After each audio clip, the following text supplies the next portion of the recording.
think it will really be And nice. is it correct? Am I correct in remembering that Boston is where the largest kind of concentration of Ugandans living in the US are located? According to the most recent information that I have, yes, that's the Right. So that's a good location for us to make friends in. Mhm. Yes. Okay, let's see here.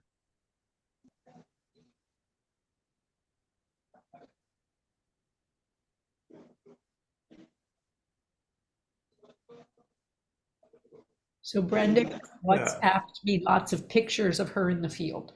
Okay. She's doing right now. So what it looks like from the photo. So Brenda, for those of you who don't know anything about her, just graduated October 18th, and she has a degree in agriculture. With her job is very much what we in the US call an agricultural extension agent. So she works out in the field helping farmers and people engaged in agriculture find the best ways to improve their work. And so from the pictures, it looks like they're providing them with seeds, like packets of seed, like big boxes of seeds, as well as something that would be a sprayer, like when we spray our weeds. So they're distributing these things to farmers, is what it looks like in the photos to me. So that's what she's doing today.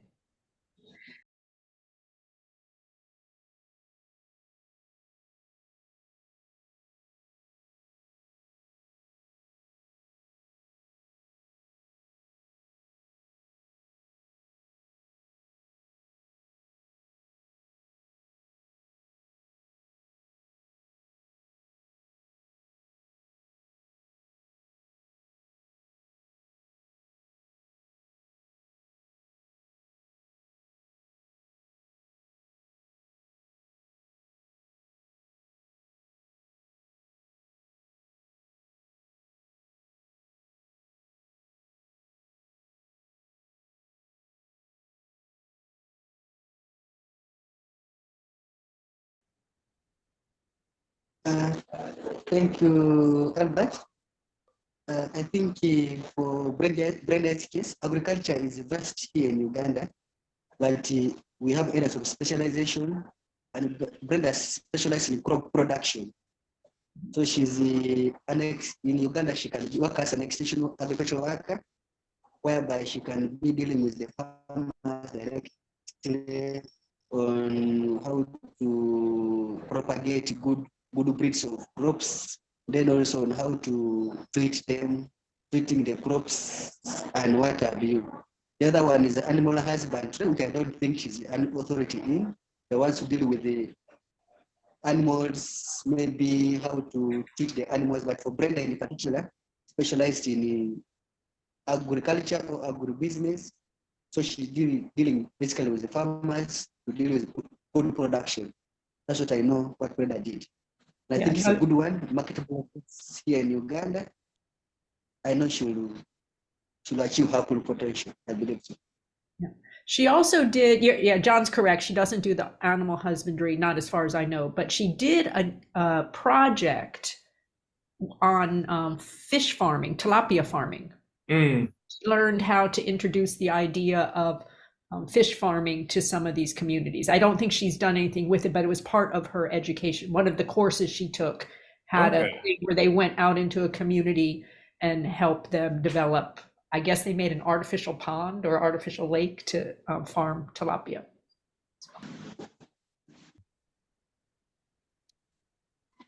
It's so interesting to hear how things are diversifying. Certainly with the earliest CROSO scholars, there weren't as many occupational paths that people were looking at, and it's just really, it's interesting to hear how much broader it is.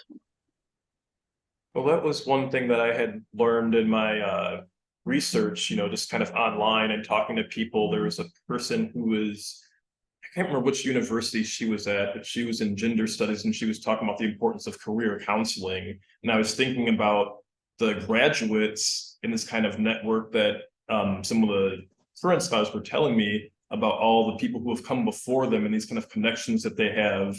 So to be able to rely on each other, but also to provide that and see people go into different fields. And as I kind of tap into my network of people I met in university days, being able to connect with them about what our scholars do when it's a wider field is always very interesting, you know, whether it be engineering or agriculture or medicine. You know, I think that's really exciting to hear. And then also for the purpose of knowledge exchange, because I feel like there's a lot that we can learn and share, and being able to do that kind of more broadly across different fields is pretty positive.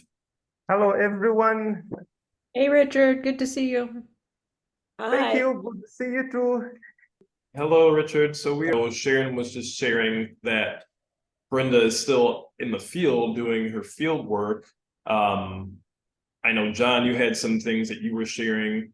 Richard, also, if you have some things to share, particularly just about Brenda and her studies, and also in light of her graduation. I think that's kind of an arc of the conversation. So Albert, we did have one question we wanted to ask Brenda that I think John and Richard are very well equipped to address. And that is, so John already mentioned that Brenda's work is largely in crop production with the farmers. Brenda was going to talk to us a little bit about how climate change might be affecting the farmers. And I know Richard loves to talk about climate change. So perhaps they could, you know, address that with regard to the rich agricultural traditions in the country. Oh. John, Richard, anything to say in that regard? Channel Brenda for us. Although I'd also expected Joan to be on the call. I don't know whether it was some issue on communication. I think. So can you enlighten us a little bit or tell us a little bit about how conversations around climate change and agriculture are an issue in Uganda? Yes, I can. Uganda being an agricultural country, and I know Brenda must be experiencing this a lot because actually to begin with, this year we have experienced a shift in our planting seasons. We normally have 2 planting seasons, and the major one is always the first season, which starts from around March to June. But this year it was the other way around. We have had this season having more intense rainfall than the first one. And that already has affected the farmers because most of them were not prepared for this kind of weather. But also in terms of temperatures, we've recently had some temperatures going up, like we are having high temperatures than normal. So it is still one of the conditions that has been attributed to climate change. And I know some of our people are yet to understand that climate change is affecting this, and to some extent it has really affected even the health of the people, like especially the children. So John, do you have any comments on that? What Richard was saying about the change in the planting season and effects on health?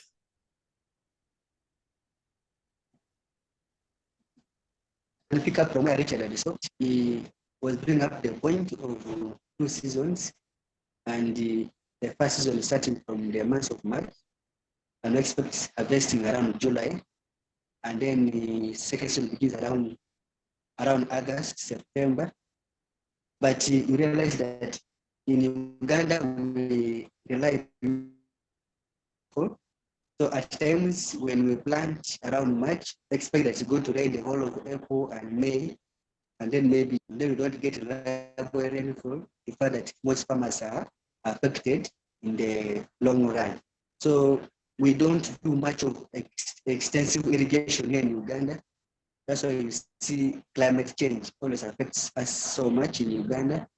But if we are to adopt that practice of irrigation, Uganda would be having food throughout the whole year. So then at times when, like the second season, instead of us receiving the rains which are reliable, we are getting received too much, which leads to floods, and so when farmers' gardens are flooded, you find that crops still don't do what? Don't do well, especially for us, like in Teso, who live in the lower lands. You find the waters come from the mountains areas of Mbare, then ships, those areas of Butareja, maybe Palisa, maybe Ukedia, and most of Teso. So basically, too much rainfall affects the farmers here, and then also unreliable rainfall also affects farmers in what? In one way or another. So it's a two-way thing. It's very Yeah. interesting.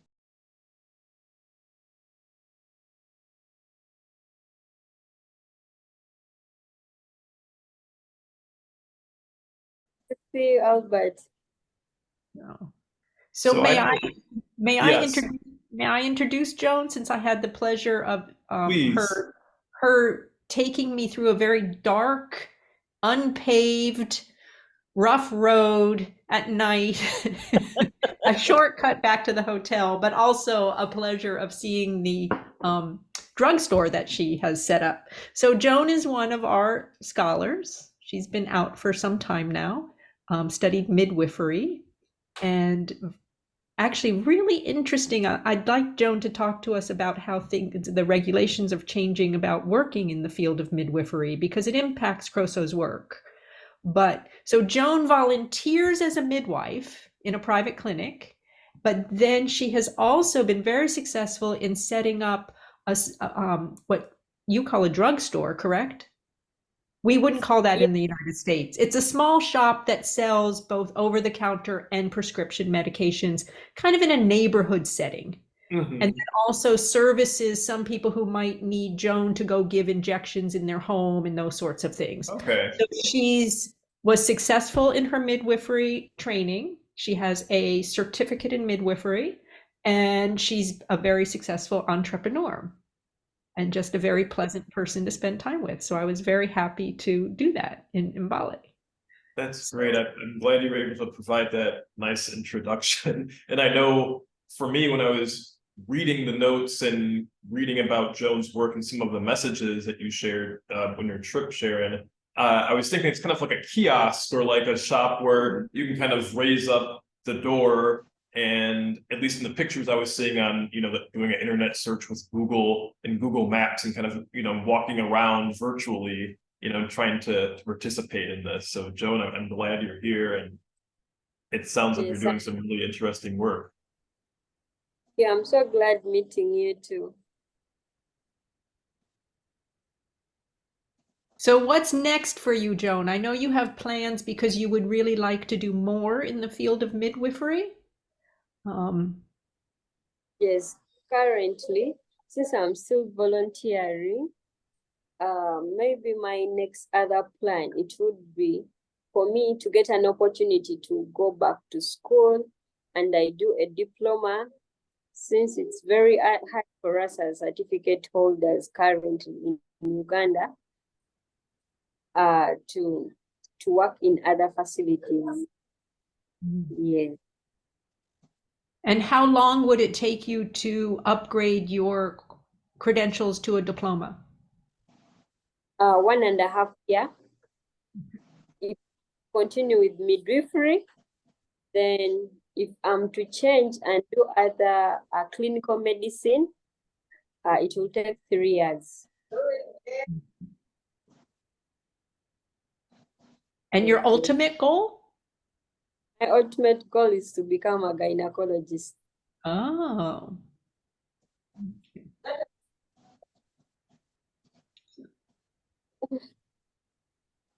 Good for you, Joan. I hope that goal, I hope you're able to reach that goal. Yeah, that's really Amen. amazing.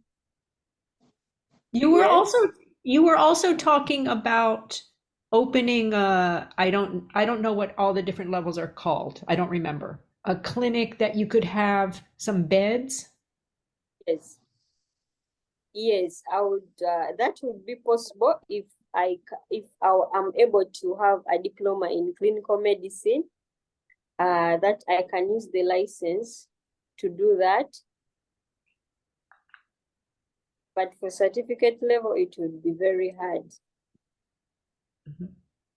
And what kind of license did you need for the drugstore? The license I used it as an enrolled midwife. Okay. The license qualifying for a certificate in midwifery. Mhm. Yes. Yeah. So these steps from certificate to diploma to bachelor is not, or even beyond bachelor's, is not as, I don't think we talk about it in the United States as much. It exists, there are these various levels, but we tend to not understand it in the way that we know this. It's very important for the scholars, because Brenda was supposed to be with us today. She also went from certificate to diploma to bachelor's, and doing one step at a time. Yes. So is that more common among our scholars, or as like if you were looking more widely across the country of Uganda, is that normally the case? Or is it possible to just, you know, with your marks on your record, to just apply directly to a bachelor's program? Just kind of curious, is that something that our scholars are following this path, and kind of how that compares more widely? I'm not sure. Joan, if you know among your classmates what people's plans are, or what you've noticed. Richard, if anyone has any feedback on that, I'm curious to know. About what? Pardon? I think I would like, go ahead. yes, I would like him to pardon me again.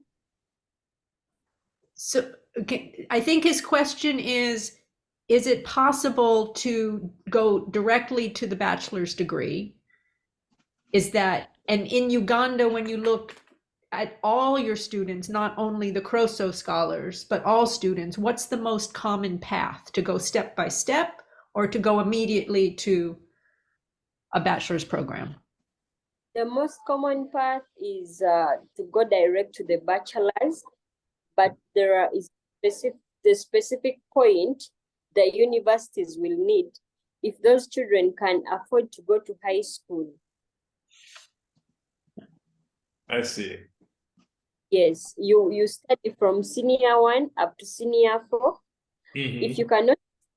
If you cannot afford going to senior 6, you can branch and do a certificate. Okay. Then you can. But if you can afford the high school, senior 5 and senior 6, you go to senior, then you get the points the government requires for you to go for a straight bachelor's degree. Okay. Yeah, I didn't know about the point system, but I remember reading, and I guess this is kind of a colonial legacy, because it's very similar in some ways to in the UK, how you have the breakdown between the different portions of education.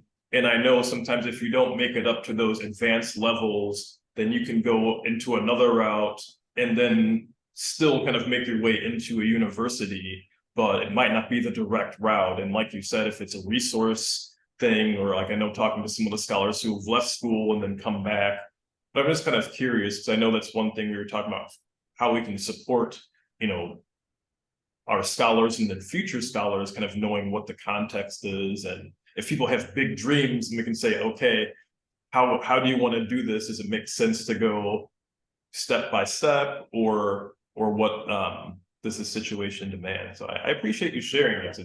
It's one thing to read it online, but to hear it from you, I really am. I feel like I'm getting an education here, so that's nice.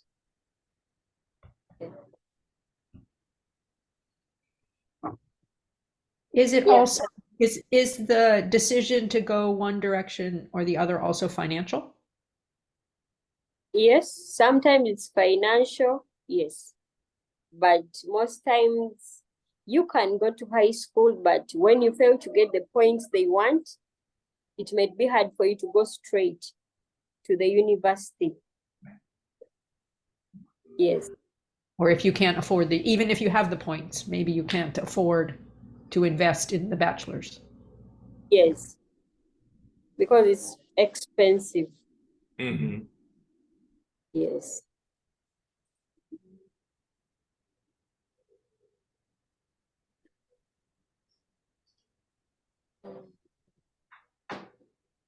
Darren, did you have any other questions for Joan? Well, first, Elsa asks in the chat, how many babies has Joan delivered? Oh, like for this year in this private facility, like 10. Yeah, so because they turn up in private facilities, not like in government. Mhm. Yes. Yes. That's wonderful. Yeah, Yeah. that's really wonderful. I think for the past 6 months. So more than one a month. Yeah, more than one a month. Yes. And that's just a volunteer position. So if Mhm. you were doing it for your career, you'd be doing more. Yes. Okay, so now you can go back to Albert's question about the challenges for girls to proceed and succeed in school and careers. So I know we were trying to get an equal number, if possible, of graduates, supporting both the girls students and the boys, young men, young ladies in their education. But when people were telling me about the challenges and the disparities, so if you could maybe share your thoughts.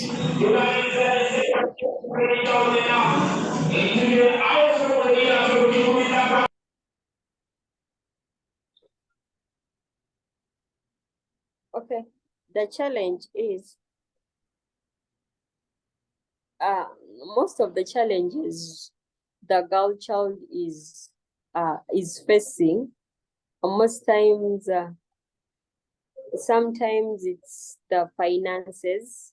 Most times when the girl child is not financed enough, while pursuing her career at school, it is a very big challenge since they can easily be convinced by the men who can give them a little, and they will move away from their goals.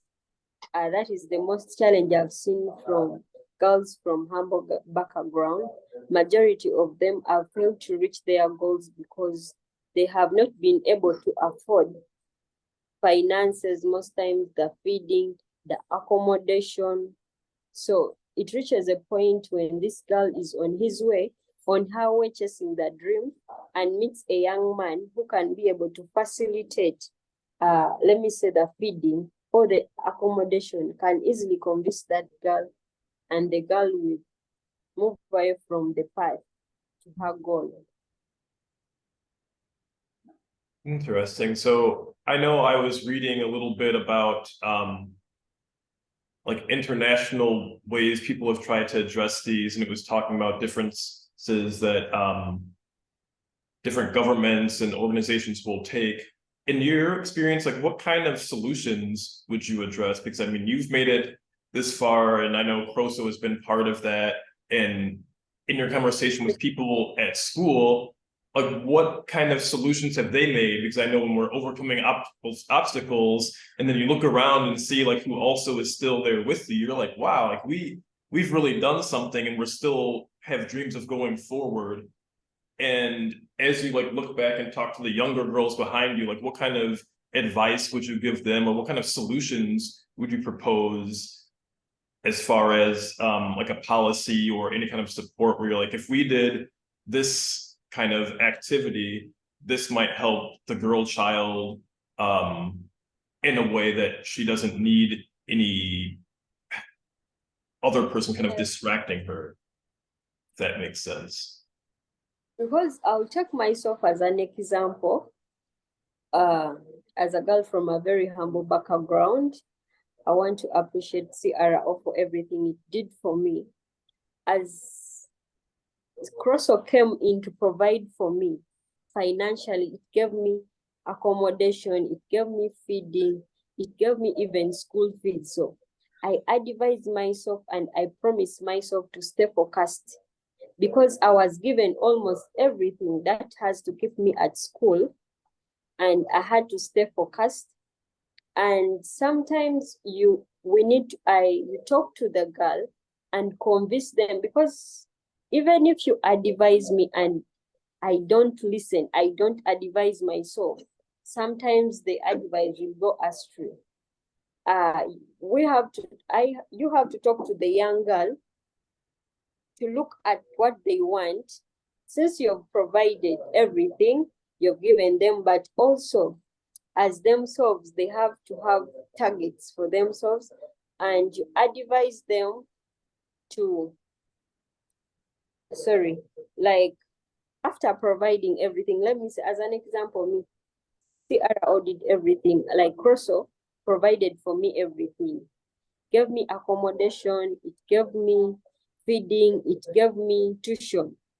That only was enough for me to stay at school. Nothing would distract me. Even if someone come with, even if a man would come with, let me say, come with some little money to convince me, I would not accept, because I'm given everything. I'm given full tuition. I have no excuse to say that this man has come to my life, is going to give me half tuition. No, I have an organization already that is paying fully my tuition. So I have to concentrate. So nothing would set me off my path, because I'm provided everything. That's how I've seen it, that if these young girls are being provided everything, given advice, followed up all the time, they will stay at school, because they will have no excuse of leaving their path. Nothing is going to worry me, because I already have the feeding, I already have the tuition with me, I have the accommodation. So my only goal is to focus on what I'm onto. So Yes. Joan, I think I told Albert I wanted you on this phone call, and this is why. You're just so impressive.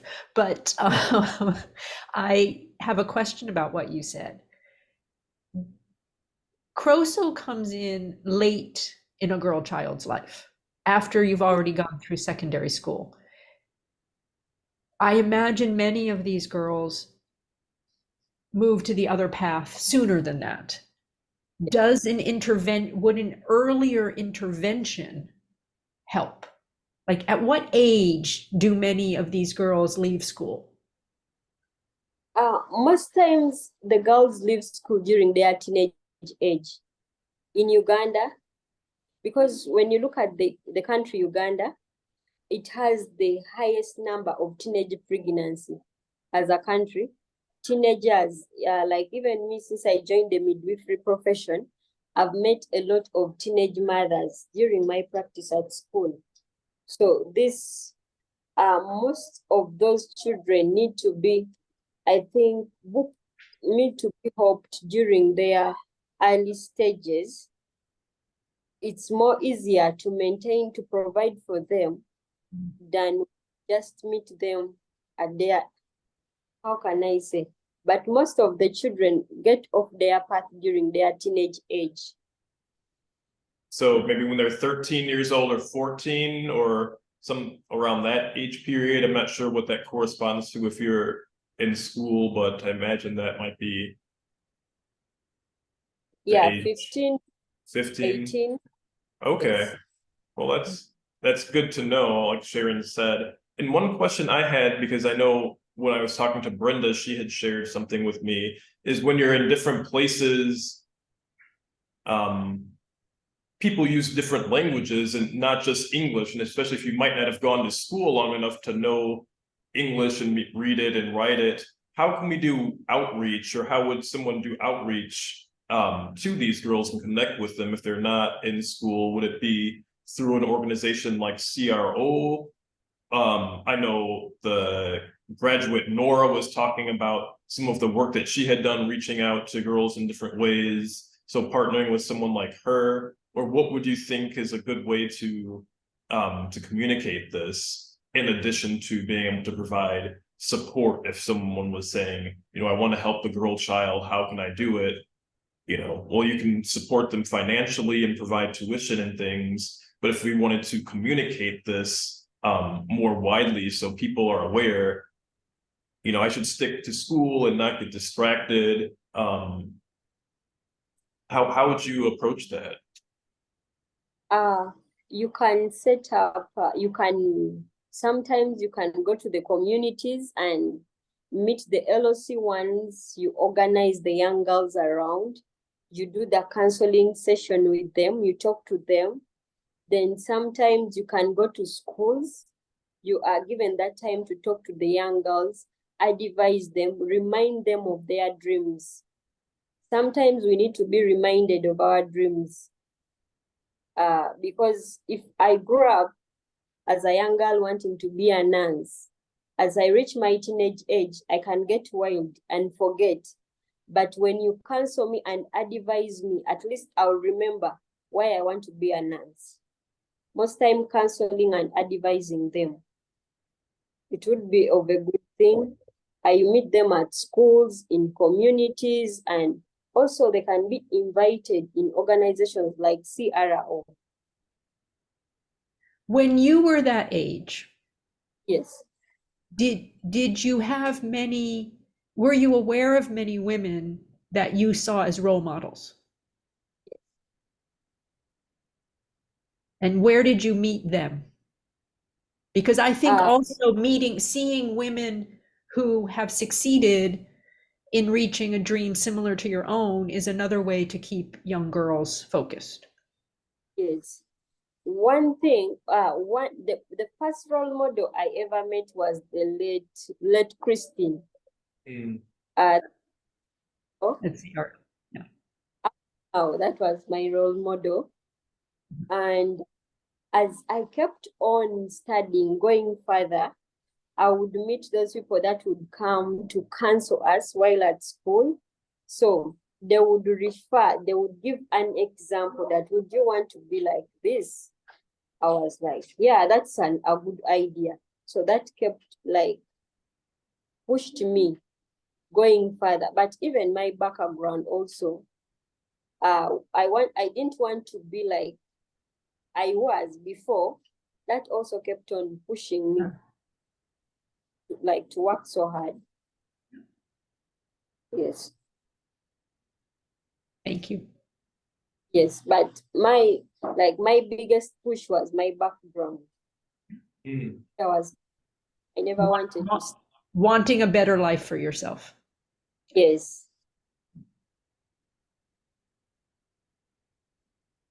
And another thing, a documentary I read about was Dr. Ben Carson. That was also is my biggest role model. And can you tell us who Ben Carson is for those of us who don't know? Who is Ben Carson? Ben Carson was the first neurosurgeon to operate congenital twins, twins that. Yes, he's a neurosurgeon. He was one of the successful neurosurgeons in the world. If you ever read his documentary, during his childhood, he was one of the dullest, he was dull as he thought. But he realized not when he went to the library. He was playing and he picked a stone and he went to the library and read about that stone.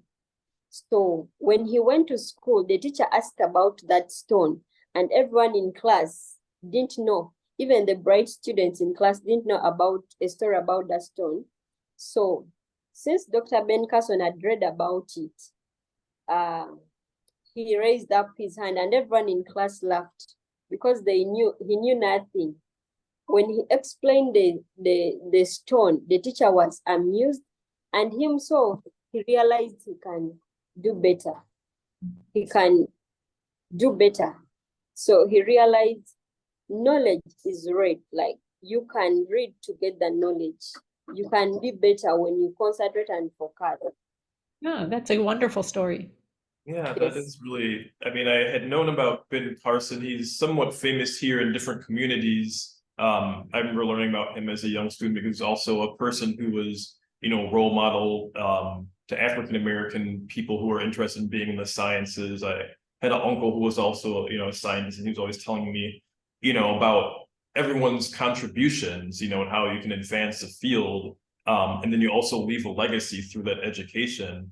But then he had other ambitions. And so I think people know him in many different ways here in the States. But that's really cool to hear, you know, that as a person who was a role model to you. I think that's just a really amazing thing with culture and knowledge, is that it can just be shared and shared. Yeah, I guess as we wrap up, we've been on here for about an hour, and I know people have other things going on in the day. But if anyone else, Richard, if you had a question for Joan or Eileen or Elsa, or Joan, have a question for Joan. I am so very proud of you. You have done such a wonderful thing with your life. You just deserve a pat on your back. No, a big hug. So And I Joan, know you're going to go further. so Joan in Uganda, this other Joan is my mother. Oh, Joan. And she had a long career. She's retired now, but she had a long career as a registered nurse. oh, Over 50 years. So she was one of my role models growing up. Which makes me very proud.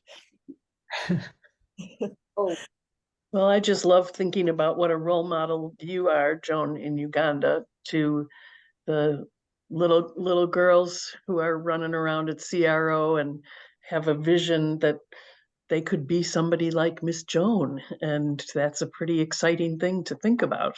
And who knows, in 5 or 7 years, somebody will be filling out an application to become a CROSO scholar and say they were influenced by seeing Miss Joan and the things that she did when she was a midwife and opening a drugstore. oh.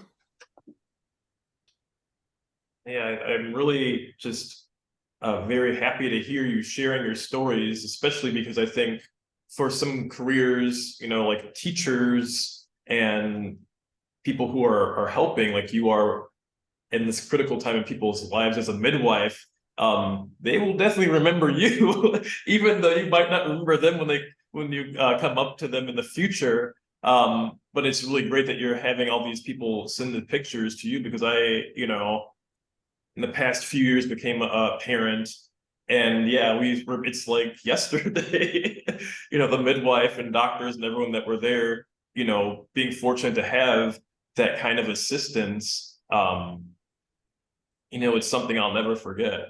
So I really appreciate you sharing your story with us. And yeah, if anyone else has any questions, and if not, I appreciate everyone joining here today. So Joan, I don't know if you're reading the chat, but Elsa just wrote, "Thank you so much for sharing your work and your thoughts with us today." And I don't know, Elsa, did you meet Joan when you were in Uganda? No, I didn't. Actually, I think we did very, very briefly while we were at CRO, but I was thinking about it. It's been about 5 years. So I think it's been a while. Yeah. So you might, if you did meet her, it was before she had all this great success with her drugstore and everything. So that's, yeah, she's done Yes, a lot since then. I'm still a student. So this was really exciting to hear about what's been going on in the last few years. All right. Well, thank you. And Richard, thank you for getting Joan to join us today. Thank you, everyone, and thank you for turning up and having this wonderful conversation with Joan. I'm also discovering that she really is good at really explaining things. She has always been brief when we are sharing, but I've seen her explain and even give a lot of reference. And this is really wonderful. It has been a wonderful evening for us this side, despite the internet issues, but it has been really great. We are grateful that you really turned up to share this time with Joan. Thank you. Went out for dinner at the source of the Nile. It's Uganda, not Rwanda. Yes, and interestingly, that place is changed from the time we visited. The Oh, government has removed all the people we met, and most of those structures are being removed. They Oh, are no. constructing a new place, and I'm Oh. sure next time we shall find a new place. So we are lucky to have Interesting. been in the old source of the Nile before its renovation. yeah. That's really cool to hear that at least you were there. I mean, I feel that's kind of fascinating. And I know, Sharon, you have to get on, but that is kind of interesting. Yeah, That takes- when you go, Albert, Richard will tell you the whole controversy between. So Rwanda likes to claim that the source of the Nile is in Rwanda, but Mhm. it is actually in Uganda, according to Richard. So be prepared for a good intellectual Well, debate I'm about it. curious, Richard, and if you have a moment, there's a situation here. It's not quite the same, but in the United States, their border with Canada, there's a big waterfall, Niagara Falls. Yeah. And on one side, it's very much built up and commercialized with hotels and shops. And apparently, from what I heard, I haven't seen it for myself, but the other side is very much more natural. And so it's this kind of back and forth, rivalry, but it is a point of interest. And I'm looking forward to, seeing this for myself. All right, I got to run. All right, take care, Good to see Sharon. you all. Take Thank care. you. Bye, Joan. Thanks for Thank coming. you. Bye. Thank you, and have a great day. Thank you. Thank All right, bye, Joan. Thank you. Unless you have anything else for me. No, thank you.